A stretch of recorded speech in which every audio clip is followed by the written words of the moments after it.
flounder with saffron buttered potatoes and mushy peas. First thing we need to do is cook those potatoes. Chop up 2 potatoes into small cubes and drop them into some boiling water with some salt to cook.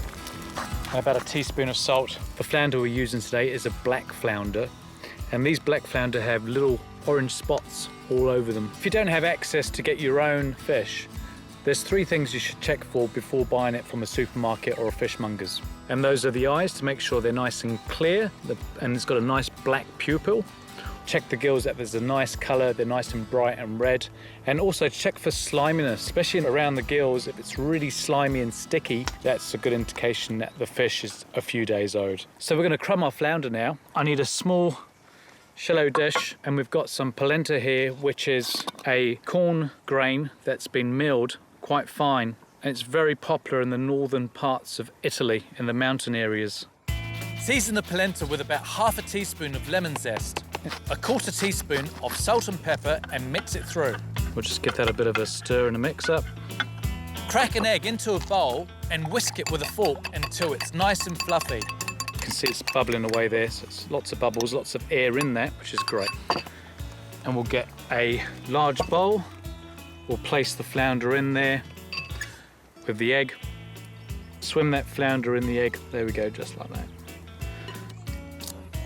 So we're going to cook this flounder whole in a pan, but first of all, we need to crumb it. So when it comes to cooking flounder, I really like to cook the whole fish and take advantage of the actual way that the fish looks. The flounder's a lot easier to eat off the skeleton because it's quite a bony fish. So that's all nicely crumbed, and we'll leave that to the side. So those potatoes have been on for about 12 minutes. They've really softened up, and those are ready to take off. And we'll drain off the hot water. Put the potatoes to one side and get 2 pans heating up. Place 75 grams of butter into one of the pans and add a pinch of saffron. Saffron is a flour thread, extremely expensive, and that's going to give it a really beautiful golden colour. As you can see, that butter's melted now, and we'll add our potatoes to the butter and we'll toss those through. So we'll let those potatoes brown off in with the butter and the saffron. What an amazing morning it's been out there catching flounder. I've never actually caught flounder in that fashion before. Usually we'll use nets and we'll set nets out and we'll catch flounder that way. As you can see, those potatoes are starting to crisp up a little bit and get some colour, which is quite lovely, and that's what we want. So we've got 2 handfuls of peas to go in with the potatoes, 1 and 2.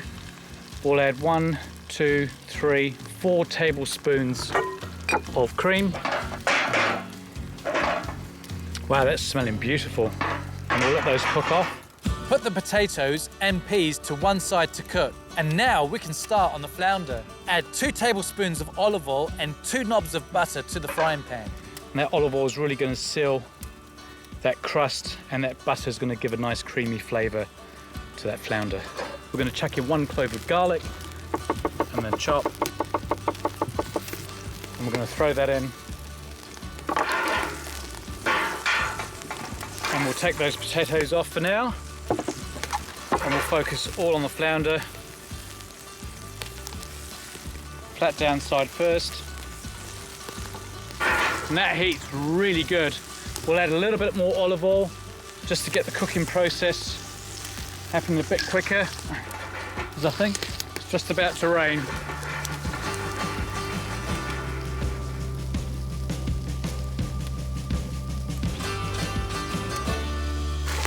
That's been sitting there for 3 minutes on that side. We'll flip it over.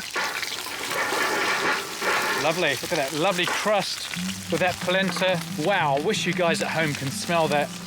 That's so fragrant. What a great way to cook here in the South Island of New Zealand with this amazing backdrop of misty mountains. We're almost ready. We'll put the potatoes and the peas back on, and we'll give those peas a little bit of a mash. And back in London growing up, mashy peas on a Sunday roast. And here we are in the South Island of New Zealand, mushy peas with saffron buttered potatoes. And we're ready to plate up. We'll take that flounder off onto the plate. We'll just garnish it, nice and simple, with a wedge of lemon, a bit of pepper, and a bit of salt. And there we have it. And then my favourite time, the taste time.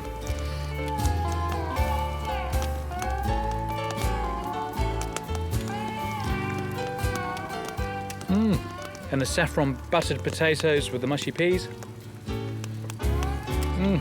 Wow, what can I say? That is delicious. What a great combination with the softness from the flounder and those mushy peas. Delicious, creamy, rich. It looks beautiful. Honestly, it doesn't get much better than this.